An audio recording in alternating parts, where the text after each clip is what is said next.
Dear students, good morning all of you. आप लोग कैसे हैं? हमें उम्मीद है आप लोग स्वस्थ होंगे, मस्त होंगे, अपने पढ़ाई में व्यस्त होंगे। डियर स्टूडेंट्स, आज का हमारा जो टॉपिक है वो है संख्या पद्धति नंबर सिस्टम। बहुत ही इंपॉर्टेंट टॉपिक है जो शिक्षक भर्ती से संबंधित भी है, चाहे सीटेट का हो, यूपी टेट का हो, या सुपर टेट का हो, या फिर रेलवे भर्ती का हो, या एसएससी की आप तैयारी कर रहे हो, या आईटीआई का हो, या नवोदय एंट्रेंस एग्जामिनेशन का हो, या पॉलिटेक्निक का हो।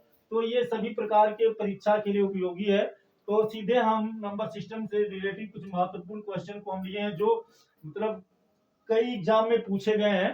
तो चलिए सीधे हम टॉपिक पे आते हैं। देखो क्वेश्चन नंबर पहला दिया है, सबसे छोटी अभाज्य संख्या है। तो अभाज्य संख्या ऐसी संख्या होती है, यहाँ देखो पहला ऑप्शन दिया है 0, फिर 1 दिया है, फिर 2, फिर 3। अभाज्य संख्या ऐसी संख्या होती है जो खुद से डिवाइजिबल होती है और 1 से डिवाइजिबल होती है। तो कहने का मतलब 0 1 तो होगा नहीं, ठीक है ना। अब आते हैं 2 और 3। तो देखो 2 जो है ये सिर्फ 2 से डिवाइजिबल है, मतलब 2 से कटेगा और 1 से कटेगा। 3 सिर्फ 3 से कटेगा और 1 से कटेगा। तो हम कह सकते हैं कि दोनों में सबसे छोटा कौन है? ये भी अभाज्य है, ये भी अभाज्य है। दोनों में छोटा कौन है? 2। तो हमारा करेक्ट ऑप्शन सी हो जाएगा, ठीक है। दूसरा नंबर दिया है स्क्वायर रूट 64 निम्न में से है। तो देखो 64 है ना, तो 64 को हम लिख सकते हैं 2 into 2 into 2 into 2 into 2 into 2। तो 2 2 जा 4, 2 जा 8, 2 जा 16, 2 जा 32, 2 जा 64। तो देखो 2 2 का पेयर बनेगा। स्क्वायर रूट है ना, यहाँ कुछ नहीं तो 2 है, तो 2 2 का पेयर बनेगा। तो ये 2 का पेयर 1 2, ये 2 का पेयर 1 2, ये 2 का पेयर 1 2। तो 2 दूनी 4 दूनी 8 हो जाएगा। 2 2 जा 4, 2 जा 8। 8 क्या है? 8 हमारा परिमेय संख्या है, तो हमारा ऑप्शन ए सही हो जाएगा, ठीक है ना। अपरिमेय संख्या वह होती है जिसका ये करड़ी नहीं हटाया जा सकता या जिसका करड़ी नहीं हटता है। तो इसका करड़ी हट गया तो परिमेय संख्या हो गई, ठीक है ना। तीसरा नंबर में दिया है 0.7 है, 0.7 का मान है। तो देखो 0.7 दिया है। तो 0.7 देखो क्या करते हैं बच्चे, गलत कर देते हैं, इसको 7/10 कर देते हैं। 7/10 हम कब करेंगे? जब 0.7 मान लो होता, तो इसको हम लिख देते 7, डेसिमल का वैल्यू 1, इसके बाद एक अंक तो एक 0 बढ़ा देते। लेकिन ऐसा नहीं है, 7/10 है, तो इसका 0.7 है, तो इसलिए 7/10 नहीं होगा। तो देखो डियर स्टूडेंट्स, एक ट्रिक होता है, 0.p है, तो इसको आप डायरेक्ट लिखिए p/9, ठीक है ना। बहुत इजी, बहुत सिंपल। तो ये हो जाएगा हमारा। तो इसलिए p की जगह पे 0.7 है, तो देखो यहाँ p था तो यहाँ p लिख दिए, तो p की जगह पे 7 है तो 7 लिख देंगे, अपॉन 9 लिख देंगे। तो हमारा करेक्ट ऑप्शन क्या हो जाएगा? 7/9 हो जाएगा। हाँ, अगर आप ये चाहते हो कि सर हम इसको लगा कैसे सकते हैं, तो देखो इसको आप ऐसे लगाओ।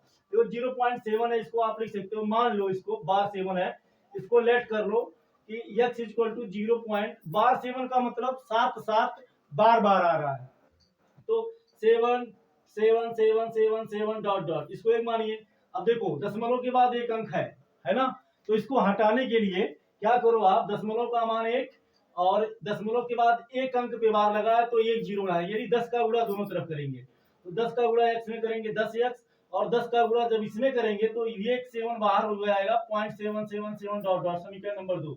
अब क्या करो, एक में से 2 में से एक को हटा दो, ठीक है ना, सेकेंड माइनस फर्स्ट। तो 10x में से एक x जाएगा, क्या बचेगा? 9x।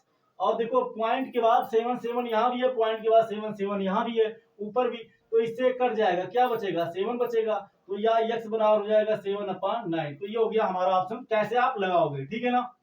देखो अब क्वेश्चन नंबर 4 पे दिया है कि 12/15 का योज्य प्रतिलोम है। देखो योज्य प्रतिलोम मतलब क्या होता है? योज्य प्रतिलोम का मतलब होता है कि दो संख्याएं ऐसी होती हैं उनको जोड़ने पर 0 आ जाए। तो मान लो हमारा 12/15 है, इसका योज्य प्रतिलोम हम मान लेते हैं x है। योज्य मीन्स जोड़ना, तो बराबर क्या आएगा? 0 आना चाहिए। योज्य प्रतिलोम का योगफल 0 आता है। तो एक संख्या 12/15 है, दूसरा हमें निकालना है, तो दूसरा हमने x मान लिया। देखो इसको आप पक्षांतर जब करोगे ट्रांसपोजिशन, तो x बराबर हो जाएगा 0 माइनस 12/15 हो जाएगा, या x बराबर 0 में से जाएगा तो 12/15 ही आएगा, माइनस हो जाएगा।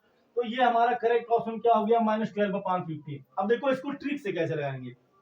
अगर मान लो कोई संख्या a है तो इसका योज्य प्रतिलोम -a होगा। अगर a/b है तो इसका योज्य प्रतिलोम -a/b होगा, ठीक है ना। तो जैसे ये 12/15 है तो संख्या वही रहेगी और सिंबल चेंज हो जाएगा, प्लस है तो माइनस कर देंगे, माइनस है तो प्लस कर देंगे। अब ये प्लस है तो यहाँ माइनस हो गया, तो ये हो गया हमारा करेक्ट ऑप्शन। ठीक है, देखो 5वें नंबर में क्या दिया, प्रत्येक सम संख्या का वर्ग होता है। तो सम संख्या का वर्ग, तो मान लो जैसे हमने 2 ले लिया, तो दो हमारी सम संख्या है, फिर हमने 4 ले लिया, फिर हमने 6 ले लिया, फिर हमने 8 ले लिया। ठीक है ना, अब इसका वर्ग निकालते हैं, सबका वर्ग निकालते हैं, देखते हैं क्या आता है। तो 2 का वर्ग 4 आएगा, 4 का वर्ग 16 आएगा, 6 का वर्ग 36 आएगा, 8 का 64 आएगा। तो आप देख सकते हैं सभी सम संख्याओं का जो वर्ग आया है, 2 का वर्ग 4 आया है, 4 का 16 आया, 6 का 36 आया, 8 का 64 आया। ये भी क्या है, ये भी सम संख्या है। तो कहने का मतलब सम संख्याओं का वर्ग हमेशा क्या होता है, सम संख्या होता है। तो ऑप्शन नंबर ए सही हो जाएगा, पहला नंबर सही हो जाएगा। ठीक है, अब देखते हैं क्वेश्चन नंबर 6। देखो इसमें दिया है 1 सेकंड 1 घंटा का है। तो देखो होता क्या है, 1 घंटा बराबर क्या होता है डियर स्टूडेंट्स, 1 घंटा बराबर होता है 1 घंटा बराबर 60 मिनट, तो बराबर 60 हो गया।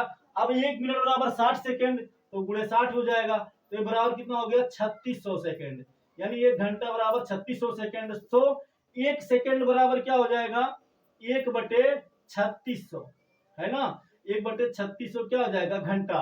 तो ये का मतलब हो गया हमारा हो जाएगा तीसरा नंबर सही। ठीक है ना, तो डियर स्टूडेंट्स वीडियो आपको कैसा लगा हमें जरूर कमेंट करके बताइएगा, हमें आपके कमेंट का इंतजार रहेगा। फिर मिलेंगे नेक्स्ट क्लास में नेक्स्ट टॉपिक के साथ, तब तक के लिए थैंक यू सो मच, जय हिंद।